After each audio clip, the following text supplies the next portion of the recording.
Hey, what's up YouTube? Welcome to a new video. My name is Prince Mason. Now, frequency separation is one of the easiest and best techniques to retouch images, right? But at the same time, it's really complicated. There are different ways to go about it, right? Are you going to go the traditional route where you're just going to be adding blur? But you want to go the mixer brush route where, you know, you tend to like paint in the skin tones yourself. You know, it just depends on you, depends on how you want to go. But there's one thing that is standard when you're using frequency separation.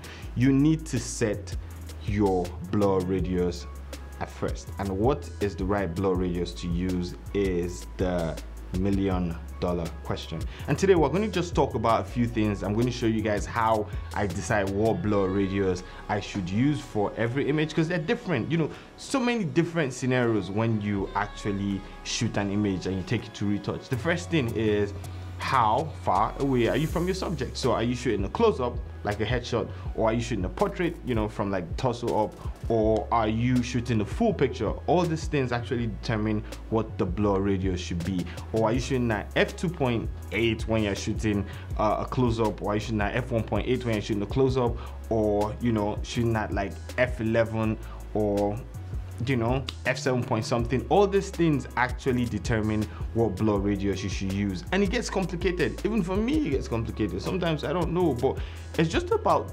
understanding a few things and just tweaking it till you find something that works for you with every image. So right now what we're going to do is that we're going to go in Photoshop, and I'm going to show you guys how I tend to just mess around till I find a particular blur radius that works for some particular types of images, and that just sticks with me, so I just use it continuously. So I don't think there's a right way for, or there's a right radius for every image or every type of image, because it's different everywhere. We all shoot different images, but I just feel like there are a few things that you probably need to know that will help you pick the right radius. So let's get into Photoshop, and I'll show you guys those things. So now we are in Photoshop, and there are a few things that I would like you to take note of when it comes to retouching and choosing the radius for your blur in frequency separation. Now, the first one is your subject distance. Now, under subject distance, you have full portrait. So are you going to be shooting a full portrait from head to toe? And that now just shows the distance between you and the subject. The second one is the mid shot, so medium portrait. So is it just from like the waist up to the head? That is quite like closer, so that's closer. And the third one is your close-up, so your beauty shots, your head shots. Now these three things will actually require three different values, three different blur radius values, right? If you're shooting the full portrait, we're going to go over what values or what you should look at when you're doing that. Then same with the medium and the close-up. Now after you've figured this out, or you know, once you know this, the next one is sharpness, how sharp the image is. So the first thing that people use to tell how sharp an image is your aperture. So are you going to be shooting at like f1.8 where everything's like really blurry, soft and dreamy, or are you going to be shooting at f10, f11, f14 where your image is going to be tack sharp and you're going to have any sort of blur on your subject, and you know, everything is just going to be like really sharp and in focus, right? Or are you going to be using soft light? So are you going to diffuse your light and bring your light really close to your subject? That way you're not going to see a lot of blemishes and a lot of wrinkles, unlike when you're using hard light and that brings out all the blemishes and all the wrinkles on your subject's face. Then the third one is subject texture. So a lot of people tend to have a lot of texture, while there are some people that do not have a lot of texture. So these two things, or 6 things divided into 2 subtopics, are the things that you'd have to take note of when you are trying to choose the right blur radius for your frequency separation. So right now we are going to go to our first image, and for this image I shot with like really soft light, but at the same time I was really close to my subject. So if you look at it, we shot with soft light, I was close to my subject, and she has a lot of texture. So soft light, close to the subject, she has a lot of texture. And even though this image is meant to be soft and we're supposed to use like a blur radius that is pretty, I'll say, low, because she has a lot of texture and because it's a headshot, we would actually have to use a blur radius that is high, and I'm going to show you why. I'm going to run my basic frequency separation action, and once you do that, it comes up to this point where it prompts you for your blur radius. Now if you do not have my frequency separation actions, you can go get them for free. I have it on my digital store. I'll put a link in the description below, so just click it, go download it for free. But if you want to get my entire retouching essentials pack, I have it for small price, so you can just go there, cop that, and you can support the channel. I'll put a link in the description too, and put a card up here to that, so you guys can get that and support the channel. Really appreciate that. Okay, so now that we have a radius that is 14.0, and that's just the standard radius that I put on, you know, my frequency separation actions, right? I don't think 14 will work for this image, and the reason is because we can still see quite a lot of texture. Now the traditional way of picking your blur radius is to actually just drag till you can't see a lot of the texture. So for this image, if I keep going, somewhere around 23 works for me, because at this point I can't see a lot of the texture and the blur is not spilling out on the side of her face, as you can see here. But if I keep going, you can see the blur just starts spilling out, which is not, you know, what we're trying to do. So as long as the blur is not spilling out, you are fine. So right here, somewhere around 23 is fine. As you can see, we can still see some of the texture, and that's because she has a lot of texture. You know, that for a model that does not have a lot of texture, we're not going to be using blur radius that is this high, right? But what if we actually use a small blur radius, so somewhere like this, that you can still see a lot of the texture on her face? And this is a mistake that I see a lot of people make. What happens when we do that? So I'm just going to click OK, let the action do its thing, and the first thing we want to do is work on our high layer, right? So we're going to pick our clone stamp tool, make sure your flow is at 100%, your opacity too is at 100%, and let's just take out a blemish, right?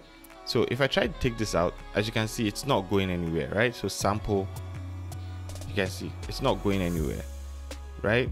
And that's because we picked a really low blur radius, and that has not separated the two frequencies. It has not separated the skin tones from the skin texture, and everything still seems mixed together at this point.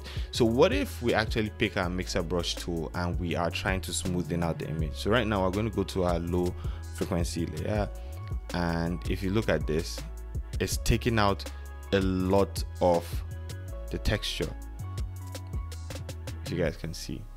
And this is a mistake I see a lot of people do. A lot of people retouch their images and it just starts looking like this. It just seems like there is so much blur in the image, and that's because you are not actually picking the right radius to use. So right now I'm just going to delete that and run my basic frequency separation action again, and I'm going to pick that radius that we talked about of, you know, let me say between 20 to 30 for an image like this. Remember, we are dragging this till we're not seeing a lot of texture again, right? And let me just click OK right now. Pick my clone stamp tool, and you can see that we are taking out our blemishes easily, right? Now for an image like this, I'll probably go all the way through probably 30, because like I said, she has a lot of texture and it's really close up. As you can see, it's filling up my whole canvas. So I'll probably go up to like 30 if I'm working on an image like this, but let's just say 23, 24, right? As you guys can see, it's just taking out all the blemishes easily, all the texture that we don't need.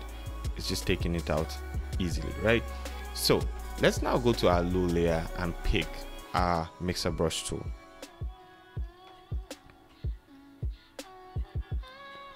Now while we're working on this, it's still retaining all the texture, unlike the first one that we did. So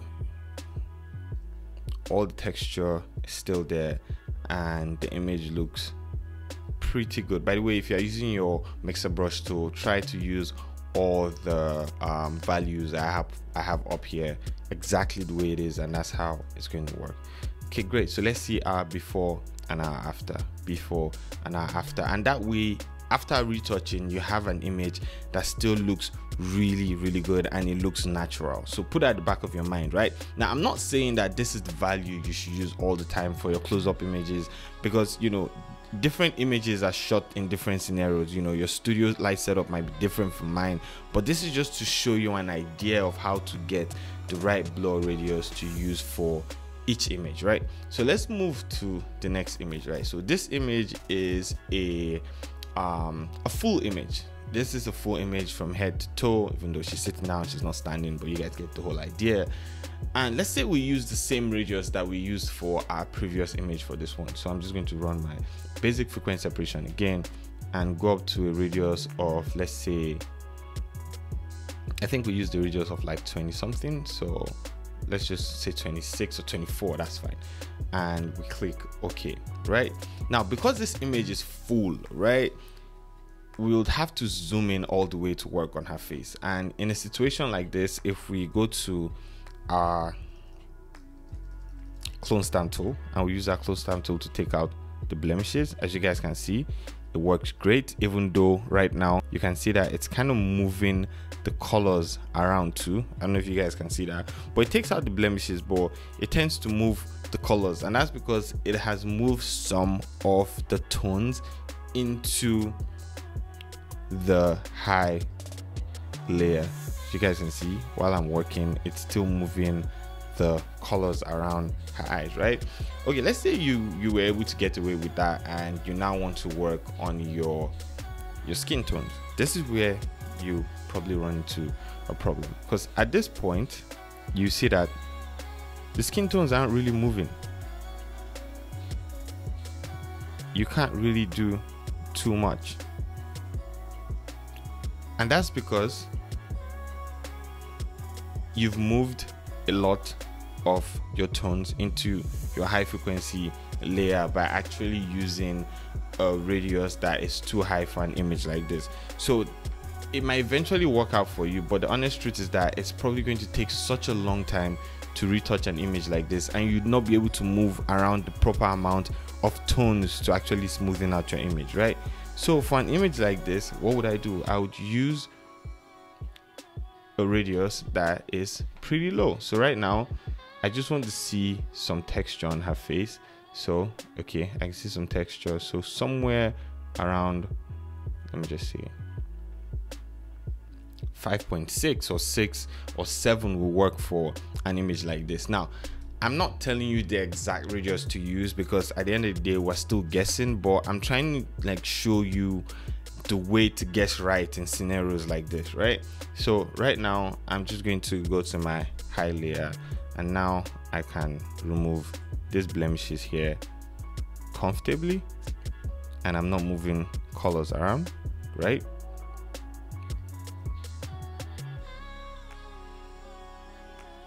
As you guys can see, I'm still not moving colors around. So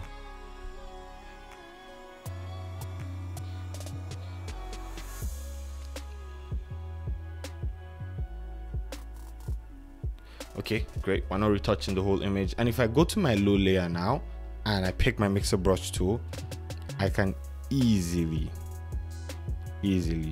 work around this particular image. I probably should have used a radius that was even lower for an image like this, right? So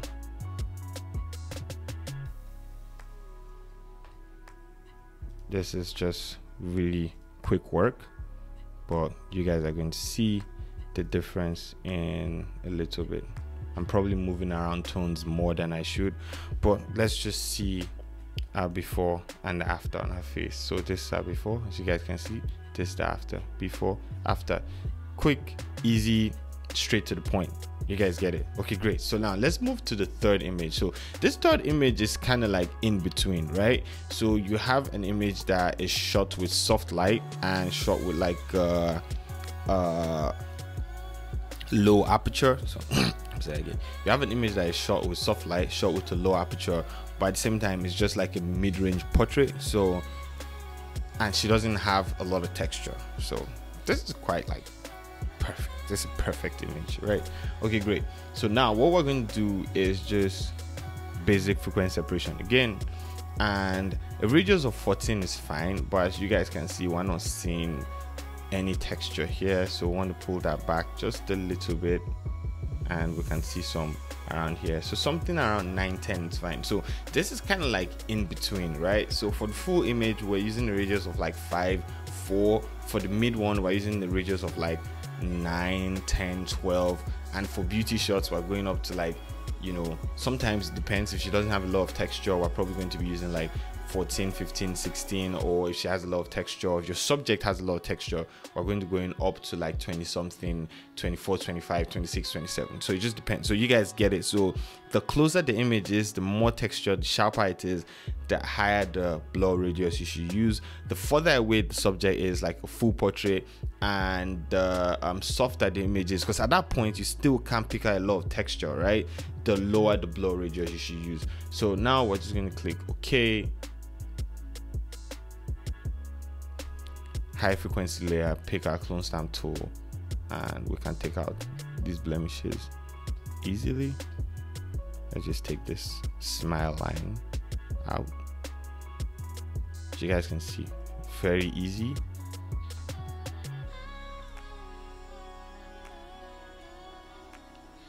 Okay, and we can pick our mixer brush to come to our low layer and just work on this easily, and we're not moving too much colors around. Everything just seems like it's in the right place.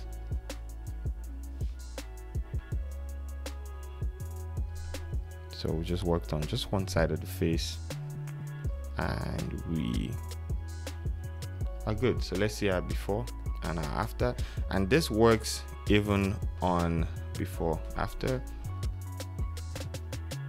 on the skin. So right here too. So let's see our before and our after. See, and your image does not look fake.